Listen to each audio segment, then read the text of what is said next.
December মঙ্গলবার রাত ৮টায় খালেদ মহিউদ্দিন আছে এডিটর স্পিকে জানিয়ে দিচ্ছি শিরোনাম। অভিযোগ থাকলে আমাকে জানান, শৃঙ্খলা মেনে চলতে বিজিবিকে প্রধানমন্ত্রীর আহ্বান।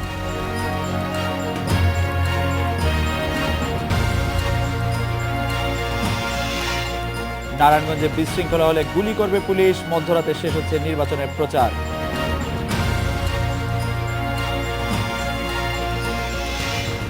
প্রধান সন্দেহভাজন মুসা কোথায় জানে না পুলিশ, থমকে আছে মিতু হত্যার তদন্ত।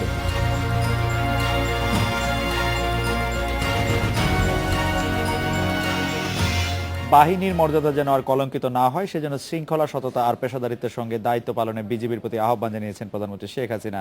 সীমান্ত বিরোধ নিষ্পত্তি সহ দেশের আইন শৃঙ্খলা পরিস্থিতি ঠিক রাখতে বিজিবির ভূমিকার প্রশংসা করেন প্রধানমন্ত্রী। বলেন, বিএসএফ এর সঙ্গে বিজিবির সুসম্পর্কের ফলে সাম্প্রতিক সময়ে সীমান্ত হত্যা কমে এসেছে।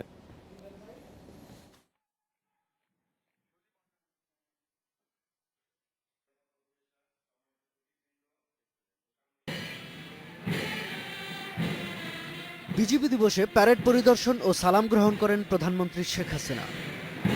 এ সময় তিনি মুক্তিযুদ্ধের প্রথম প্রতিরোধ থেকে শুরু করে ২০১৪ সালের পেট্রোল বোমা সন্ত্রাস মোকাবেলায় বিজিবির অবদানের কথা স্মরণ করেন। পরে বীরুত্তম ফজলুর রহমান খন্দকার হলে বিশেষ দরবারে ২০০৯ সালে বিডিআর বিদ্রোহে নিহত বিজিবি ও সেনা সদস্যদের জন্য শোক ও ক্ষতিগ্রস্ত পরিবারগুলোর জন্য সমবেদনা জানান শেখ হাসিনা। সেই দুঃসহ স্মৃতি যেন আর ফিরে না আসে, সেজন্য বিজিবি সদস্যদের দৃষ্টি আকর্ষণ করেন তিনি। শৃঙ্খলাবোধ, মানবিকতা এবং সর্বোপরি পারস্পরিক সহানুভূতিশীলতাই একটি বাহিনীকে দৃঢ় ভিত্তির উপর দাঁড় করাতে পারে। সে বিশ্বাসটা থাকতে হবে।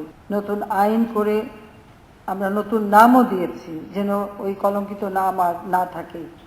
বিজিবির মর্যাদাও যেন সবসময় সমুন্নত থাকে। প্রধানমন্ত্রী বলেন, অধস্তনদের অভাব অভিযোগের বিষয়ে ঊর্ধ্বতনদের খেয়াল রাখতে হবে।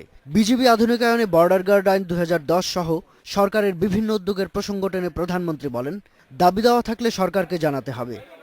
ছিটমহল তথা সীমান্ত বিরোধ সমাধানে বিজিবির ভূমিকাকে প্রশংসনীয় বলে উল্লেখ করেন প্রধানমন্ত্রী। সীমান্তে নিরীহ বাংলাদেশি নিহতের ঘটনা আমাদের কাছে অত্যন্ত উদ্বেগের বিষয়। তবে সাম্প্রতিক বছরগুলোতে আপনাদের প্রচেষ্টায় বিএসএফ এর সাথে বন্ধুত্বপূর্ণ সম্পর্ক জোরদার করার ফলে সীমান্তে নিহতের সংখ্যা অনেক হ্রাস পেয়েছে। প্রধানমন্ত্রী বলেন, পৃথিবীর আর কোথাও সীমান্ত বিরোধের এত শান্তিপূর্ণ নিষ্পত্তি হয়নি। রোহিঙ্গা ইস্যু, দেশে মাদক চোরাচালান প্রতিরোধেও বিজিবির তৎপরতার প্রশংসা করেন প্রধানমন্ত্রী। Shahadat Hossain, independent news, Dhaka. Border guard Bangladesh নিয়ে কথা বলতে আমাদের সাথে আছেন বাহিনীর মহাপরিচালক মেজর জেনারেল আবুল হোসেন। মহাপরিচালক মহোদয়ের কাছে আমাদের প্রথম প্রশ্ন, যে প্রধানমন্ত্রী বলছেন যে বিজিবির কোনো সমস্যা তাকে জানাতে, এই মুহূর্তে বিজিবি বড় কি সমস্যা মোকাবেলা করছে জেনারেল আবুল হোসেন?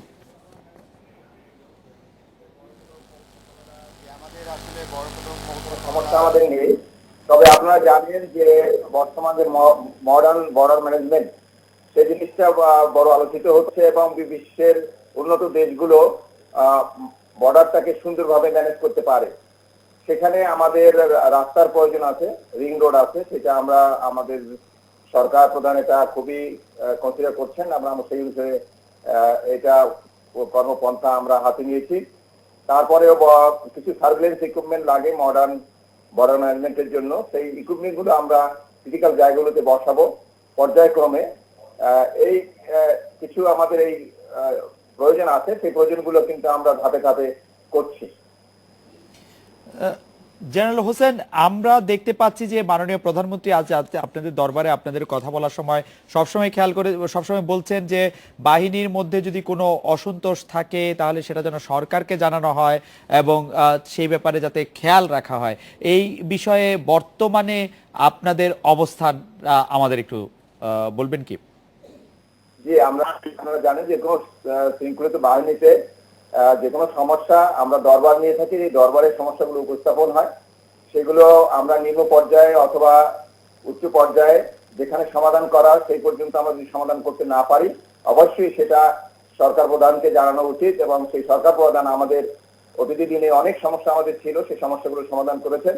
এবং বর্তমানে আপনারা জানেন যে আমাদের বিদেশে যাওয়ার ব্যাপারে আমাদের বিজেপি সদস্যদের একটা দাবি দেওয়া ছিল, সেই দাবি দেওয়াটা আজকে আপনারা যারা উপস্থিত ছিলেন জানেন যে মাননীয় প্রধানমন্ত্রী বলেছেন যে এই ব্যাপারেও উনি উদ্যোগ গ্রহণ করবেন।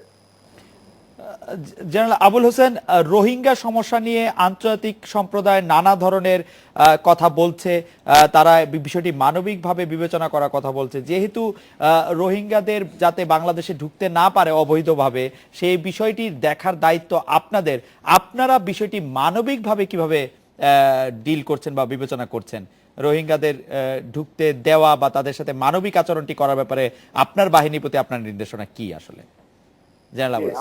আমরা জানেন সীমান্তে কোনো অবৈধ অনুপ্রবেশ আমরা সর্বতভাবে চেষ্টা করছি যাতে না হয়। সেই উপলক্ষে আপনারা জানেন যে রোহিঙ্গা একটা প্রবলেম ওখানে হয়েছে, সেটা আমরা যারাই এখানে আসছে না কেন আমরা সেটা আবার আমাদের একটা পুশ ব্যাক, আপনারা থাকবেন যে পুশ ব্যাক পদ্ধতিতে আমরা তাদেরকে ফেরত দিচ্ছি। তবে যারাই এখানে ধরা পড়ছে তাদেরকে অত্যন্ত মানবিকভাবে সবকিছু বিবেচনায় এনে এবং এই যে পুশ ব্যাক পদ্ধতিটাই আমরা ফলো করছি।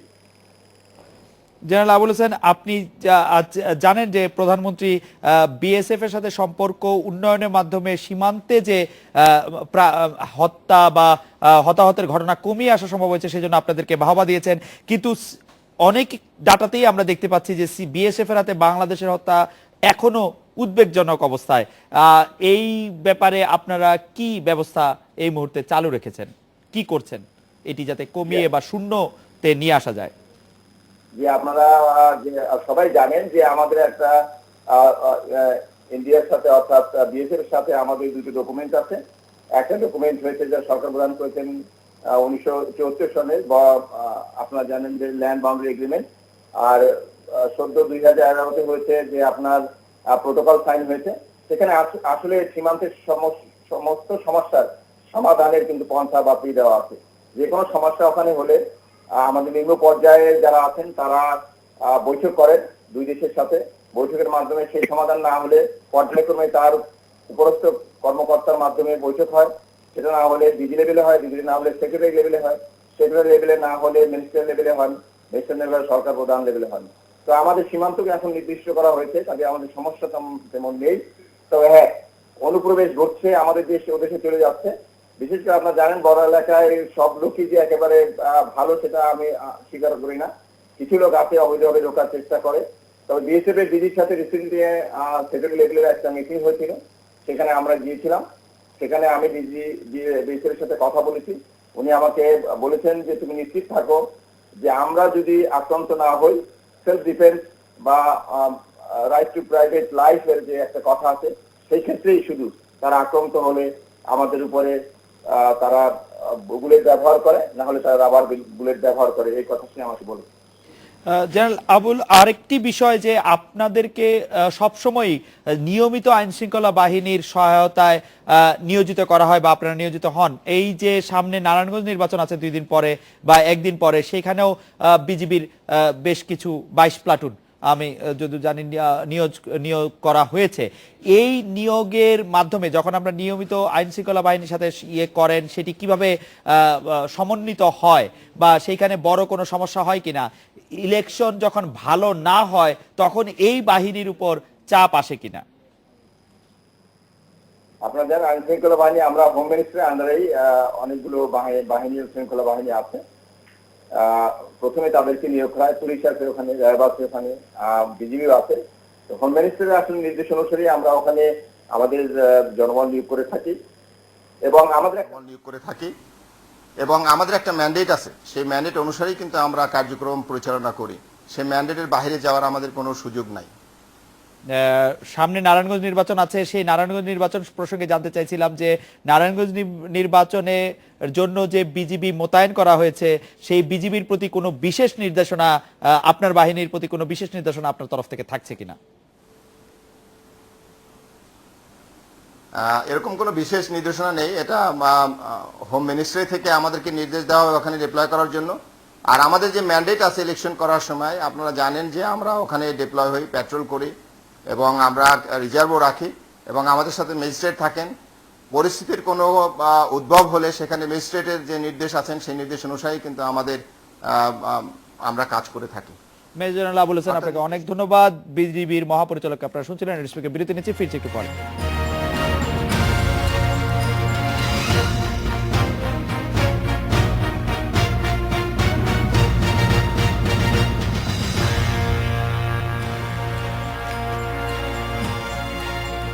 নারায়ণগঞ্জ সিটি নির্বাচনে মধ্যরাতে শেষ হচ্ছে প্রচার। ভোটের দিন পরিস্থিতি সামলাতে পুলিশ সদস্যদের প্রয়োজনে গুলি করার নির্দেশ দিয়েছেন ঢাকার ডিআইজি। এই বিষয়ে কথা বলতে আমাদের সাথে আছেন বিএনপির যুগ্ম মহাসচিব মুজিবুর রহমান সারোয়ার, আছেন আওয়ামী লীগের সাংগঠনিক সম্পাদক ব্যারিস্টার মহিবুল হাসান চৌধুরী নফেলো। নারায়ণগঞ্জ থেকে সহকর্মী নুরুল আলম আমাদের সাথে যোগ দিবেন। আমি ব্যারিস্টার মহিবুল হাসান চৌধুরীর কাছ থেকেই জানতে চাইব, বিএনপির অনেক আবেদন সত্ত্বেও শেষ পর্যন্ত সেনাবাহিনী দেয়া হয়নি, বিষয়টিকে কিভাবে দেখছেন ব্যারিস্টার মহিবুল হাসান চৌধুরী? প্রথমে আপনাকে ধন্যবাদ এবং আপনার ইন্ডিপেন্ডেন্ট টিভি দর্শক শ্রোতা যারা আছেন তাদেরকে ধন্যবাদ। সেনাবাহিনী মোতায়েনের বিষয়ে আমাদের তো একটি দলীয় অবস্থান ছিল যে নির্বাচন কমিশন তার বিজ্ঞ পর্যালোচনা এবং বিশ্লেষণ অনুসারে সেনাবাহিনী মোতায়েন বা যে কোনো বিশেষ বাহিনী মোতায়েনের ব্যাপারে সম্পূর্ণ আইনি এখতিয়ার রাখেন। সুতরাং এক্ষেত্রে আমাদের নিজস্ব কিছু আমাদের বলার ছিল না। মূল বিষয় যেটি সেটি হচ্ছে আমরা এই নির্বাচনী প্রক্রিয়ায় নির্বাচন কমিশন যে স্বাধীনভাবে কাজ করতে পারে সেটা প্রমাণ করার জন্য কিন্তু আমাদের দল থেকে এই সংক্রান্ত বিষয়ে কোনো মন্তব্য বা কোনো পক্ষ নেইনি। আচ্ছা, এটা নির্বাচন কমিশনের সিদ্ধান্ত বলে আপনারা মনে করছেন। মুজিবুর রহমান সারোয়ার ভাইয়ের কাছে জানতে চাইবো যে সারোয়ার ভাই, যা বোঝা যাচ্ছে যে নির্বাচন কমিশনই আসলে সেনাবাহিনী চায়নি এবং নির্বাচন কমিশনের পক্ষ থেকে প্রধান নির্বাচন কমিশনার বলেছেন নারায়ণগঞ্জের পরিস্থিতি স্বাভাবিকের চেয়ে সুন্দর। আজকে কাজী রকিবউদ্দিন আহমেদ এই মন্তব্য করেছেন, আপনি তার বক্তব্যের সাথে একমত কিনা সারোয়ার ভাই? সারা দেশের যে রাজনৈতিক অবস্থা, বিগত সংসদ নির্বাচন, উপজেলা, পৌরসভা, ইউনিয়ন পরিষদ, তারপরে এই ইসির কাছে সাধারণভাবে আমাদের আস্থা নেই। তারপরেও সরকার চাচ্ছে বা ওখানকার রাজনৈতিকভাবে তারা বলছে যে এটা একটা সুষ্ঠু নির্বাচন হবে। আজকে আমি নারায়ণগঞ্জে বন্দর উপজেলায় প্রচার কার্য করতে গিয়ে দেখেছি যে মানুষের মধ্যে একটি শঙ্কা এখনো রয়েছে যে তারা ভোট দিতে পারবে কিনা, কারণ তারা এমন একজন নির্বাচন কমিশনের আন্ডারে নির্বাচন করছে যে গতবারও আমরা দেখেছি যে সেনাবাহিনীর কথা আপনি বলছেন, নারায়ণগঞ্জে গত মেয়র নির্বাচনেও নির্বাচন কমিশনার বলেছিল সেনাবাহিনী থাকবে, কিন্তু পরবর্তী সময় সরকার সেনাবাহিনী দেয়নি। যার কারণে আমরা বিশ্বাস করি যে সরকার নির্বাচন যে প্লেইং ফিল্ড কথাটা বলা হয়, সেখানে নির্বাচনের পূর্বে যে রাজনৈতিক অবস্থা সেটি আজকে বিরাজমান, সঠিকভাবে বিরাজমান নয়। কিন্তু গতবার তো সরকারের প্রার্থী সেনাবাহিনী ছাড়াই ফেল করেছেন, সরকারের বিরুদ্ধে যিনি ছিলেন তিনি পাশ করেছেন। এতে করে কি প্রমাণ হয় যে নারায়ণগঞ্জের নির্বাচনে সেনাবাহিনীর দরকার নেই? না, আমরা জনগণ বিগত দিনের যে রাজনৈতিক অবস্থা, যে নির্বাচনগুলো, সংসদ নির্বাচন, উপজেলা, পৌরসভা, যেখানে ইউনিয়ন পরিষদ মানুষের আস্থার সংকট রয়েছে, সেখানে সেনাবাহিনী দিলে এই মুহূর্তে সরকারের জন্য এবং আগামী দিনে যে নির্বাচন সুষ্ঠুর কথা বলা হয়, তাহলে দেশবাসীর সামনেও সরকারের ভাবমূর্তিটা পরিষ্কার হতো। আস্থার সংকট। নুরে আলম আছেন আমাদের সহকর্মী নারায়ণগঞ্জ থেকে। নুরে আলম, সারোয়ার ভাই আস্থার সংকটের কথা বলছিলেন নারায়ণগঞ্জের যারা ভোটার আছেন তাদের, আপনি সেরকম আস্থার সংকট দেখছেন কিনা? নারায়ণগঞ্জের ভোটাররা কি বলছেন আপনাকে? তারা ভয় পাচ্ছেন কিনা যে তারা ভোট দিতে পারবেন বৃহস্পতিবার ঠিকঠাক মতো? এখানে তো মূলত কথা হচ্ছিল মেয়র প্রার্থীদের নিয়ে, এবং আমি আজকের কিন্তু মেয়র প্রার্থী সাখাওয়াত হোসেন খান তিনি বলেছেন যে এখন যে পরিস্থিতি রয়েছে সেই পরিস্থিতি যদি বিরাজমান থাকে তাহলে হয়তোবা সুষ্ঠু নির্বাচন হওয়া সম্ভব, এবং যেহেতু তাদের দাবি মেনে নেয়নি সেনাবাহিনীর দাবি, তার ফলে তারা নির্বাচন কমিশনের প্রতি আস্থা রাখছেন সুষ্ঠু নির্বাচনের জন্য। আরেকটি বিষয়, আমি এখানকার ভোটারদের সাথে কথা বলেছিলাম, ভোটারদের মেয়র প্রার্থী নিয়ে যতটা না শঙ্কা রয়েছে তার থেকে বেশি সংখ্যা রয়েছে সাধারণ কাউন্সিলর প্রার্থীদের নিয়ে। কারণ হচ্ছে সাধারণ কাউন্সিলর অনেক প্রার্থী এখানে খুনের মামলার আসামি সহ বিভিন্ন চাঁদাবাজি সহ বিভিন্ন মামলা, মাদক ব্যবসা সহ বিভিন্ন অভিযোগের আসামি। এর ফলে ভোটারদের ভিতরে একটা শঙ্কা দেখা যাচ্ছে যে এই সাধারণ কাউন্সিলর প্রার্থীদের ভেতরে, এবং এখানে একটি তথ্য জানিয়ে রাখা প্রয়োজন যে এক একটি ওয়ার্ডে দেখা যাচ্ছে 10 থেকে 12 জন করে সাধারণ কাউন্সিলর প্রার্থী প্রতিদ্বন্দ্বিতা করছেন, এবং এরই মধ্যে তাদের যে পেশি শক্তির দেখানোর যে মহড়া তা শুরু হয়ে গেছে। এবং এখানে আমি কথা বলেছিলাম বিএনপির কয়েকজন সাধারণ কাউন্সিলর প্রার্থীর সাথে, এবং এর ভিতরে একজন আমাকে অভিযোগ করেছেন যে তার যিনি পোলিং এজেন্ট রয়েছেন তাকে নিয়ে নাকি হুমকি ধামকি দেওয়া হয়েছে। আপনাকে ধন্যবাদ।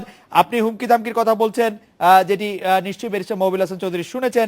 ব্যারিস্টার মহবুল হাসান চৌধুরী, আজকে আপনি জানেন যে বিএনপি প্রার্থী সাখাওয়াত অভিযোগ করেছেন নির্বাচন প্রভাবিত করতে ভোটারদের ভয়ভীতি দেখাতে ক্ষমতাসীন দল বিভিন্ন বক্তব্য দিচ্ছে, বিভিন্ন জায়গায় মানুষকে হয়রানির চেষ্টা করা হচ্ছে। আপনার নজরে এমন কিছু আসছে কিনা, কেউ আপনাকে এই বিষয়ে অভিযোগ করছেন কিনা, ব্যারিস্টার মহবুল হাসান চৌধুরী? দেখুন, সর্বশেষ পরিস্থিতি আমরা যা দেখে এসেছি নারায়ণগঞ্জে, আপনি জানেন গতকাল রাত 12টার পর থেকে বহিরাগত দের প্রবেশের ব্যাপারে একটি নিষেধাজ্ঞা বলবৎ আছে।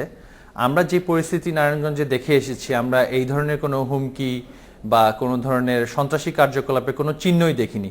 বিষয়টি হচ্ছে আসলে বর্তমান বিএনপির যিনি প্রার্থী আছেন তিনি আসলে অত্র এলাকাতে কতটুকু তার দলীয় কর্মীদের সাথে সম্পৃক্ত সেটা একটা প্রশ্নবোধক চিহ্ন আমরা দেখেছি।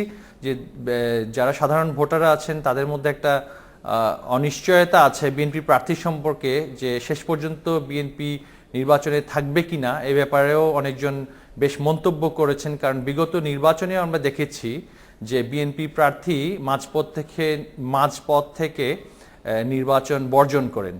তো মূল বিষয়টি হচ্ছে বিএনপি একটি এখানে দ্বিচারিতার রাজনীতি করছেন, কিন্তু তারা একদিক দিয়ে বলছেন কিন্তু ব্যারিস্টার মহবুল হাসান চৌধুরী, যেটি মুজিবুর রহমান সারোয়ার ভাই বলছিলেন এবং আমি কিছুটা একমত তার সঙ্গে, শেষ স্থানীয় সরকার নির্বাচন, আমি যদি ইউনিয়ন পরিষদ নির্বাচনের কথা বলি, যে নির্বাচন কমিশন করছে, জনগণের খুব বেশি আস্থা রাখার সুযোগ এই নির্বাচন কমিশনের উপরে আছে কিনা? তারা ভোটটি দেওয়ার ক্ষেত্রে, মানে শুধু সাখাওয়াত হোসেন খান নয়, আমিও তো খুব শঙ্কায় আছে যে আসলে বৃহস্পতিবার দিন এটি ভালো ভোট হবে কিনা। আমরা যে পরিস্থিতি দেখে এসেছি সেখানে একটি উৎসব মুখর পরিবেশ বিরাজমান এবং আমরা কোথাও শঙ্কা দেখিনি। হ্যাঁ, অবশ্যই নির্বাচনের আগে কিছুটা তো শঙ্কা সাধারণ ভোটারদের মধ্যে থাকতেই পারে, যে নির্বাচন কিন্তু এখানে দ্বিস্তর বিশিষ্ট নির্বাচন হচ্ছে, সেখানে মেয়রের নির্বাচন হচ্ছে এবং কাউন্সিলর নির্বাচন। যেহেতু কাউন্সিলর পদে অনেকজন প্রার্থী আছে, আপনি বলছেন যে কোনো শঙ্কা নেই।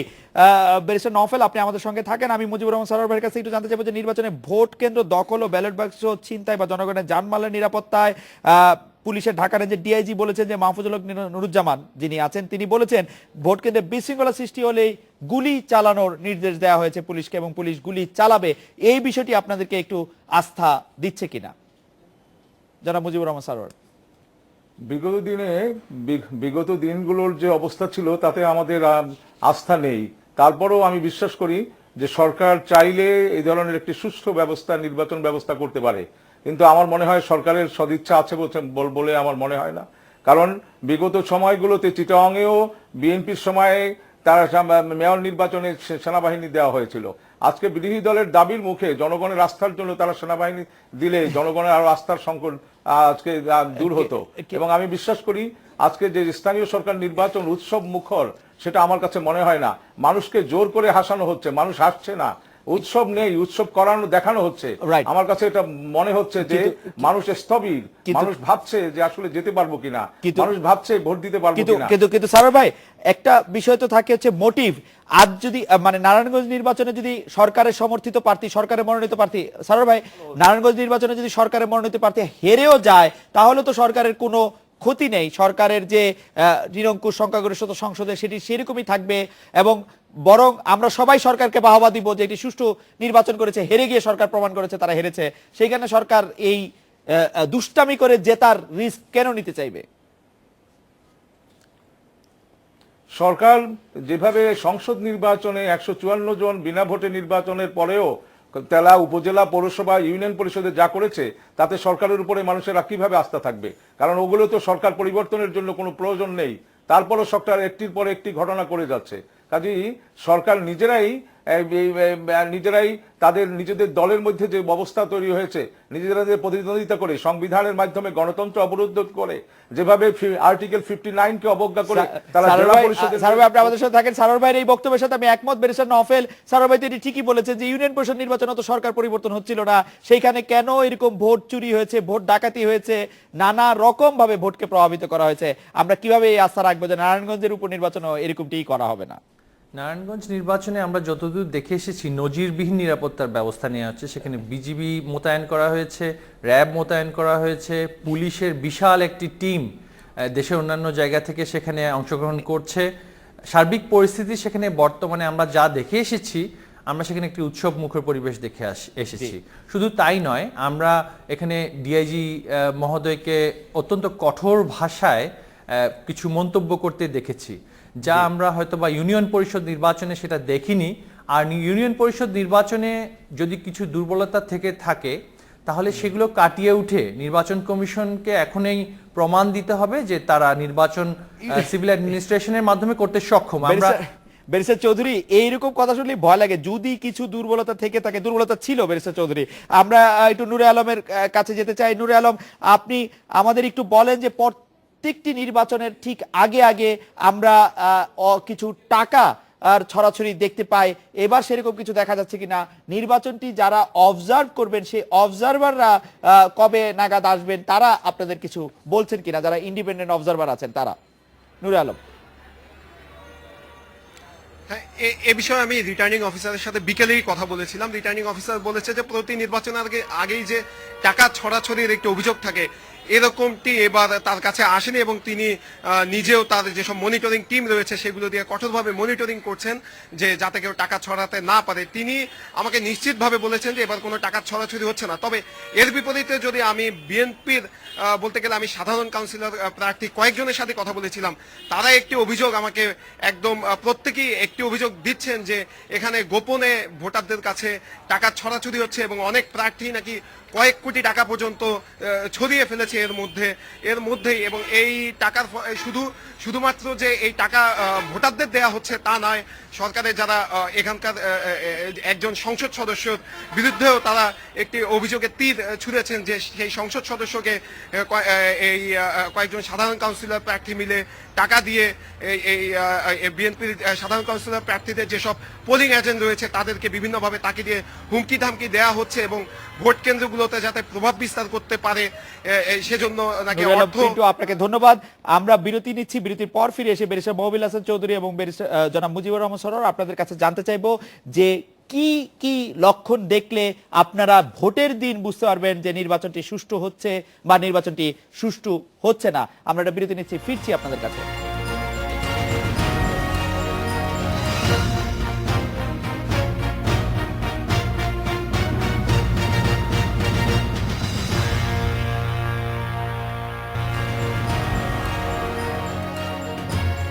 ফিরে এলাম এডিটর স্পিকে। মুজিবুর রহমান সরোয়ার ভাই, ব্যারিস্টার মহবিল হাসান চৌধুরী, আপনাদের কাছে বিরতির আগে জানতে চাইছিলাম যে নির্বাচনের দিন কি হলে বোঝা যাবে যে নির্বাচনটি সুষ্ঠু হচ্ছে? ভোট গ্রহণ শুরুর পর থেকে কি দেখা গেলে, কি সব লক্ষণ দেখা গেলে? যেমন আমরা গাজীপুর নির্বাচনের ক্ষেত্রে দেখেছিলাম যে বিএনপি বলেছিল যে নির্বাচন খারাপ হচ্ছে, পরে বিএনপি জেতার পরে গাজীপুরে বিএনপি আবার বলেছিল যে না, নির্বাচন ভালোই হয়েছে। সারোয়ার ভাই। নির্বাচনের পূর্বেই যে প্লেন লেভেলিং ফিল্ডের ব্যাপারে আমি এখনই শঙ্কা প্রকাশ করছি, কারণ আমি দেখছি যে আমাদের নেতাকর্মীরা অনেকেই প্রশাসনের ভয়ে মামলা মোকদ্দমার জন্য তারা মুভ করতে পারছে না। দ্বিতীয়ত আপনারা দেখেছেন সিদ্দিরগঞ্জের সাবেক এমপি গিয়াসউদ্দিনকে নির্বাচনের মধ্যেই তাকে প্রশাসনের দুদকের পক্ষ থেকে তাকে নোটিশ দেওয়া হয়েছে। কাজেই সব ক্ষেত্রে আমরা এইভাবে বিভিন্ন নেতাকর্মীদেরকে আসলে দেখানো হচ্ছে যে তারা নির্বাচন করছে, কিন্তু তারা ভয়ে ভয়ে নির্বাচন করছে। কাজে এটা লেভেল প্লেয়িং ফিল্ড হতে পারে না। কাজেই আমি বিশ্বাস করি যে মানুষের মধ্যে একটি উত্তাল অবস্থা থাকে, নির্বাচনের একটা উৎসব মুখর অবস্থা থাকে, সেটি কিন্তু নেই। মানুষকে জোর করে হাসানোর চেষ্টা করা হচ্ছে, দেখানো হচ্ছে যে সুষ্ঠু নির্বাচন, বলা হচ্ছে সুষ্ঠু নির্বাচন। কাজেই আগামী নির্বাচনটাই বলতে পারবে, মানুষের উপস্থিতি, মানুষের অবস্থানই বলতে পারবে যে নির্বাচনটা কিভাবে হবে। কাজে আমার মধ্যে মানুষের সাথে কথা বলে যে অবস্থা দেখানো হয়েছে তাতে আমার মধ্যে শঙ্কা আছে যে মানুষ উপস্থিত হবে কিনা, মানুষকে উপস্থিত হতে দেবে কিনা, বা কেন্দ্র দখল হবে না, এরকম একটা পরিস্থিতি এখন আসলে এই নির্বাচন কমিশনারের সময় আশা করতে পারি। মানুষ ভোটাররা উপস্থিত হবে কিনা সেটার ক্ষেত্রে নির্বাচন কমিশন কি করতে পারবে? আসলে আপনাদের ভোটাররা যদি ভোট কেন্দ্রে না যায়, ভোটার উপস্থিতির জন্য তার যদি সে ধরনের একটা পরিস্থিতির জন্য তো সরকার এবং নির্বাচন কমিশন সে ধরনের একটা পরিস্থিতি সৃষ্টি করার জন্য তারা সেনাবাহিনী দিতে পারতো। তারা সেরকম একটা জনগণ যাতে আস্থা বা জনগণের মধ্যে সেরকম আস্থার অভাব না হয় সেরকম পরিস্থিতি সৃষ্টি করতে পারতো। এখন যদি প্রশাসন দিয়ে কাউকে হুমকি ধমকি দেখানো হয়, প্রশাসন দুদকের নোটিশ দেওয়া হয়, তাহলে আবার জনগণের নেতারা নির্বাচন করবে কিভাবে? জনগণের নেতারা তাদের নেতাকর্মীদের পরিচালনা করবে কিভাবে? গিয়াসউদ্দিন সাহেবের ক্ষেত্রে যে দুদক নোটিশ দিয়েছে, গিয়াসউদ্দিন সাহেবের বিরুদ্ধে তো আগেও অনেক মামলা দায়ের করা হয়েছে, অনেক বিষয়ে তার বিরুদ্ধে অনেক অভিযোগও করা হয়েছে। এটা তো নতুন কোনো কিছু না। ঠিক এই সময় এটা দেওয়াটা আমার মনে হয় না এটা ঠিক। আপনারা কি নির্বাচনে হেরে যাওয়ার আশঙ্কা করছেন জনাব মুজিবুর রহমান সারোয়ার? না, আমরা ইনশাল্লাহ আমরা সারা দেশে যে অবস্থা রয়েছে, কারণ আওয়ামী লীগ জনগণকে না চাইলেও জনপ্রতিনিধিদের চায়, এটা কিন্তু একটা জনগণের মধ্যে একটা বিশ্বাস হয়ে গেছে। কারণ জনপ্রতিনিধিদের ব্যাপারে তারা একটা সারা দেশে উপজেলা, পৌরসভা, জেলা পরিষদ এগুলো তাদের না হলে জনগণকে না চাইলেও জনপ্রতিনিধিদের চায়। সারোয়ার ভাই এই কথাটি অনেক ভালো বলেছেন। ব্যারিস্টার মহিবুল হাসান চৌধুরী, জনগণ ভোট দিক আর না দিক, আওয়ামী লীগের একটি চাওয়া থাকে তাদের জনপ্রতিনিধিদের নির্বাচিত করে নিয়ে আসার ব্যাপারে, যে কোনো প্রকারেই হোক। এই বিষয়টি নির্বাচনের দিনও থাকবে কিনা, আমরা এরকমই দেখবো কিনা? ব্যারিস্টার মহিবুল হাসান চৌধুরী। আচ্ছা, মূল বিষয়টি হচ্ছে আপনারা জানেন নারায়ণগঞ্জে বিএনপি নিজেই রাজনৈতিক দল হিসেবে অভ্যন্তরীণ কোন্দলে জর্জরিত। সেই অভ্যন্তরীণ কোন্দলের যে দায়ভার তারা অন্যের উপর চাপিয়ে দিতে চান। পাশাপাশি আপনারা জানেন আপনি কি নারায়ণগঞ্জে শামীম ওসমান, আইভি, ডক্টর আইভি সমীকরণ মাথায় রেখেও বলছেন যে নারায়ণগঞ্জে বিএনপির মধ্যে অন্তর্কোণ? অবশ্যই বিএনপির, আপনি জানেন বিএনপির যিনি প্রার্থী হিসেবে যাকে মনোনয়ন দেয়া হয়েছে তিনি বিএনপির রাজনীতিতে কতদিন ধরে ছিলেন এই নিয়ে স্থানীয় বিএনপি নেতাকর্মীদের মধ্যে ব্যাপক আলোচনা আছে। এখন আপনাকে শুধু একটি কথা বলবো, হ্যাঁ এখানে বাংলাদেশ আওয়ামী লীগের মনোনয়নের সময় সেখানে কিছু কথাবার্তা হয়েছিল, মনোনয়ন কি প্রক্রিয়ায় হয়েছে বা পরবর্তীতে মনোনীত প্রার্থী সেই ব্যাপারে অনেক আলোচনা হয়েছে। আমি সেখানে না গিয়েই বলবো যে নিজের দায়ভার অন্যের উপর চাপিয়ে দেওয়াটা বিএনপির একটি সহজাত প্রবৃত্তি। এবং পাশাপাশি মনে থাকবে তৃণমূল থেকে 3 জনের নাম পাঠানো হয়েছিল, ডক্টর সেলিনা হায়াৎ আইভীর নাম পাঠানো হয়নি। না, এখন ব্যাপারটি হচ্ছে আমাদের মনোনয়ন বোর্ড সেখানে সিদ্ধান্ত নেবেন। এখন নাম পাঠানো, নাম 3 জন 4 জন 5 জন যে কোনো কেউ নাম পাঠাতে পারেন। আমাদের মনোনয়ন বোর্ড সেই সিদ্ধান্ত জরিপের যেই পর্যালোচনা, আপনারা মনে করছেন এটি সুষ্ঠু নির্বাচন হবে এবং সেই সুষ্ঠু নির্বাচনে আপনাদের মনোনীত প্রার্থী? সুষ্ঠু নির্বাচন হওয়ার মূল শর্ত হচ্ছে বিএনপিকে মাঠে থাকা, কিন্তু তারা পূর্ববর্তী সিটি কর্পোরেশন দুটো নির্বাচনে মাঝপথ থেকে পালিয়ে গিয়ে তারা বলল যে নির্বাচন হয়নি। আবার পাশাপাশি মহিবুল হাসান চৌধুরী, আমাদের সময় শেষ। আপনাকে ধন্যবাদ দিয়ে এবং জনাব মুজিবুর রহমান স্যারকে ধন্যবাদ দিয়ে শেষ করছি 1 মিনিটের একটি বিরতি নিয়ে।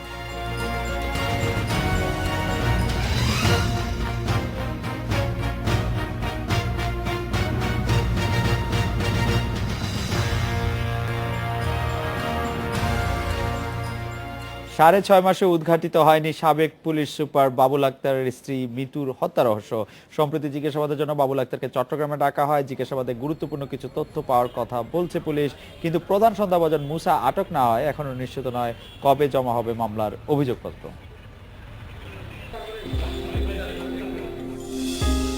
মিতু হত্যার পরবর্তী 2 মাস রহস্য উদ্ঘাটনে পুলিশের তৎপরতা ছিল চোখে পড়ার মতো, কিন্তু গেল 4 মাস থমকে আছে তৎপরতা। প্রধান সন্দেহভাজন মুসাকে ধরতে পারলেই তদন্তে গতি আসবে বলছে পুলিশ। গেল বৃহস্পতিবার জিজ্ঞাসাবাদের জন্য চট্টগ্রামে ডেকে পাঠানো হয় বাবুল আক্তারকে। প্রায় 3 ঘন্টার আলাপে বাবুল আক্তারের কাছ থেকে বেশ কিছু গুরুত্বপূর্ণ তথ্য পাওয়া গেছে বলেও জানিয়েছেন তদন্ত কর্মকর্তা। মামলার সার্বিক পরিস্থিতি সম্পর্কে, মামলার আসামি সম্পর্কে, মামলার ঘটনা প্রবাহ সম্পর্কে, তার কাছে নতুন কোনো তথ্য আছে কি না, সেসব বিষয়ে আমরা মূলত আলাপ আলোচনা করেছি। প্রধান সন্দেহভাজন মুসাকে গ্রেপ্তারের আগে বলা যাবে না কোন দিকে যাচ্ছে তদন্ত, তাই এখনই মামলার অভিযোগপত্রের বিষয়ে কিছু বলতে পারছেন না পুলিশ কর্মকর্তারা। কারো ইন্ধনে অথবা নির্দেশে এটা হয়েছে কিনা এটা পরিষ্কার হওয়ার জন্য আসলে মুসাকে প্রয়োজন। তো সেই জায়গাটাতে আমরা খুব বেশি চেষ্টা করছি। আরেকজন আসামি আছে কালু, এই 2 জনের বিষয়ে একটা জায়গায় উপনীত হতে পারলে আমরা তদন্তটা শেষ করতে পারবো। 5 জুন নগরীর জিসি মোড় এলাকায় খুন হন চট্টগ্রামের তৎকালীন পুলিশ সুপার বাবুল আক্তারের স্ত্রী মাহমুদা খানম মিতু। এই মামলায় এখন পর্যন্ত 6 জনকে আটক করেছে পুলিশ। ইফতেখার ফয়সাল, ইন্ডিপেন্ডেন্ট নিউজ, চট্টগ্রাম। হত্যা তদন্ত নিয়ে আমাদের সাথে কথা আছেন সঙ্গে আছেন সহকর্মী অনুপম শীল। অনুপম, মিতু হত্যার পরের 2 মাস রহস্য উদ্ঘাটনে পুলিশের তৎপরতা ছিল চোখে পড়ার মতো, কিন্তু গেল 4 মাস ধরে তৎপরতা থমকে আছে। পুলিশ বলছে প্রধান সন্দেহভাজন মুসাকে ধরতে পারলে তদন্ত গতি আসবে। মুসা অধরা থেকে যাচ্ছে কেন, পুলিশ আসলে কি বলছে? আসলে মুসা কেন বা কোথায় আছে এই বিষয়টি নিয়ে বেশ পুলিশের যে বক্তব্য, তার বক্তব্যের সাথে কিন্তু মুসার পরিবারের বক্তব্যে স্পষ্ট দ্বিমত আমরা দেখতে পাচ্ছি। অর্থাৎ মুসার পরিবার এই ব্যাপারে বেশ 2 দফা তারা সংবাদ সম্মেলন করেছেন এবং সেখান থেকে মুসার স্ত্রী দাবি করেছেন যে এই বছরের 22শে জুন মুসাকে তার বাসা থেকে পুলিশ পরিচয়ে একদল মানুষ তাকে নিয়ে গেছে এবং এরপর থেকে আসলে মুসার কোনো খবর নেই। কিন্তু আমরা পুলিশের পক্ষ থেকে যে বক্তব্যগুলো পেয়েছি তাতে বলা হচ্ছে যে মুসাকেই তারা খুঁজছেন এবং ইতোমধ্যে মুসার জন্য 5 লাখ টাকা পুরস্কার ঘোষণা করা হয়েছে। যদি তাকে ধরিয়ে দেওয়া হয় তাহলে সেই পুরস্কারটি দেওয়া হবে। এবং পুলিশ বারবার বলছে যে যেহেতু এখানে বেশ যেই 7 জনকে এখন আটক করা হয়েছে সেই 7 জনের প্রায় সবাই বলছেন যে তাদের নির্দেশদাতা হিসেবে মুসাই রয়েছেন এবং 2 জন 164 ধারায় আদালতে জবানবন্দি দিয়েছেন, সেখানেও এই হত্যাকাণ্ডের নির্দেশদাতা হিসেবে মুসার নামই এসেছে। তাই মুসাতেই আসলে এখন এই তদন্ত কাজটি থমকে আছে এবং আমরা গত 4 মাসে আসলে 4 দফা এই বিষয়ে তার তদন্তকারী প্রতিবেদন যেটি রয়েছেন চট্টগ্রাম পুলিশের সহকারী কমিশনার কামরুজ্জামান, তার সাথে কথা বলেছিলাম। তিনি 4 বারই বলেছেন যে মুসাকে যদি ধরা যায় তাহলেই কিন্তু এই রহস্যের বেশ কিছুটা উদ্ঘাটন করা সম্ভব হবে। এবং এই ক্ষেত্রে চট্টগ্রাম মেট্রোপলিটন পুলিশ কমিশনার এবং গত মাসে যখন পুলিশের আইজিপি এসেছিলেন চট্টগ্রামে, তাকেও আমরা এই বিষয়ে প্রশ্ন করেছিলাম। উনিও আসলে এই মুসাতেই আসলে থমকে আছেন এবং এখন বলা যাচ্ছে যে আসলে মুসা আসলে কোথায় আছে সেটি যেহেতু রহস্যের মধ্যেই থেকে যাচ্ছে, তবে মুসা ধরা পড়লে হয়তো এই মামলার পরবর্তী যে রহস্য বা পরবর্তী যে কার্যক্রম সেটি হয়তো উদ্ঘাটন করা সম্ভব। আপনাকে ধন্যবাদ। এই ছিল আজকের রেডিও স্পিকে আমন্ত্রণ আমাদের পরের আয়োজনে।